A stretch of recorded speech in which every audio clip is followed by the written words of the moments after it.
तो अब हमें नेक्स्ट पढ़ना है वो कंट्रोल ऑफ रेस्पिरेशन, यानी ब्रीदिंग का कंट्रोल कैसे होता है।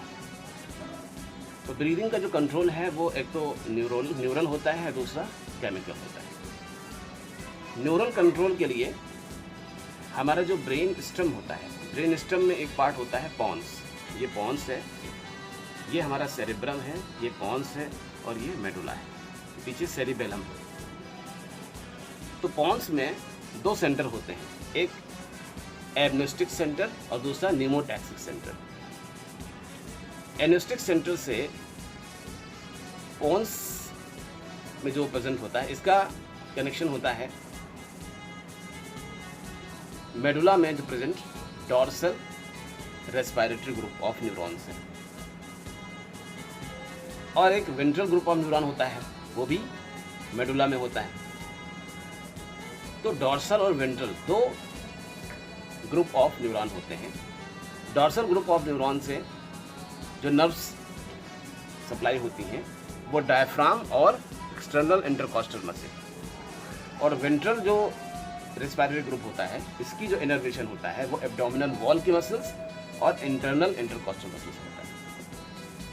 और इनके बारे में इससे पहले हम बता चुके हैं कि जो है कि ये जो मसल्स होती हैं ये क्वाइट रिस्पिरेशन के लिए होती है, और इन मसल्स का कॉन्ट्रैक्शन फोर्सफुल रिस्पिरेशन में होता है, जैसा कि हम पहले बता चुके हैं। तो होता क्या है कि ये जो सिस्टम है, ये जो रिस्पांस होता है, ये केमिकल के जो है केमिकल के सेंसेशन में होते हैं।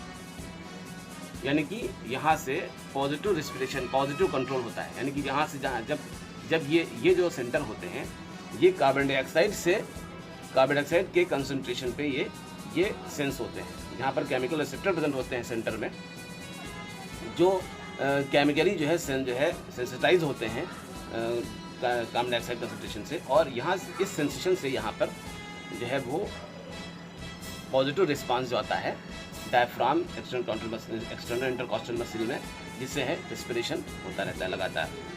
उसके बाद फिर नेगेटिव फीडबैक सिस्टम होता है, यानी कि जब कार्बन डाइऑक्साइड कम होता है तो फिर ये न्यूमोटैक्सिक सेंटर जो होता है वो निगेटिव यानी निगेटिव फीडबैक करता है, यानी उनको रिलैक्स करता है। तो इस तरह से ये जो सिस्टम होता है, यानी न्यूरल जो सिस्टम है ये ब्रेन और ब्रेन स्टेम में प्रेजेंट होता है, एक पॉन्स में और दूसरा मेडुला में। तो ये तो हो गया। अब बात करते हैं केमिकल रिसेप्टर्स की। केमिकल जो है रिस्पॉन्स में केमिकल रिसेप्टर्स क्या होते हैं? तो केमिकल रिसेप्टर एक तो पेरिफेरल होते हैं। पेरिफेरल रिसेप्टर्स कहाँ पाए जाते हैं? पेरिफेरल रिसेप्टर्स जो होते हैं ये कैरोटिड आर्टरी में और कैरोटिड रिसेप्टर होते हैं, और जो है कॉरोनरी रिसेप्टर्स होते हैं, कॉरोनरी आर्टरी में रिसेप्टर्स होते हैं। ये जो रिसेप्टर्स होते हैं ये बहुत ज़्यादा सेंसिटाइज नहीं होते हैं, बहुत ज़्यादा सेंसिटिव नहीं होते हैं। ये ऑक्सीजन को सेंस करते हैं, यानी कि कहीं भी अगर हाइपोक्सिया होता है, ऑक्सीजन कमी होती है, तो ये रिस्पॉन्स करते हैं। इनके रिस्पॉन्स से क्या होता है? इनके रिस्पॉन्स से हार्ट रेट बढ़ जाता है, रेस्पिरेटरी कार्डियक आउटपुट बढ़ जाता है, रेस्पिरेटरी रेट बढ़ जाता है ना। तो ये सारी चीज़ें बढ़ जाती हैं, जिससे जो है ये ऑक्सीजन के सेंस को जो है ये पेरिफेरल रिसेप्टर हो गए।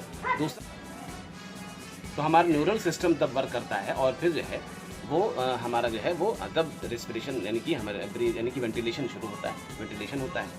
कार्बन डाइऑक्साइड कंसंट्रेशन कम होता है तो ये रिस्पॉन्स करते हैं, ये नेगेटिव फीडबैक सिस्टम का अपना वर्क करता है। रिस्पिरेशन जो है वेंटिलेशन नहीं होता है, यानी कि एक्सपिरेशन होता है।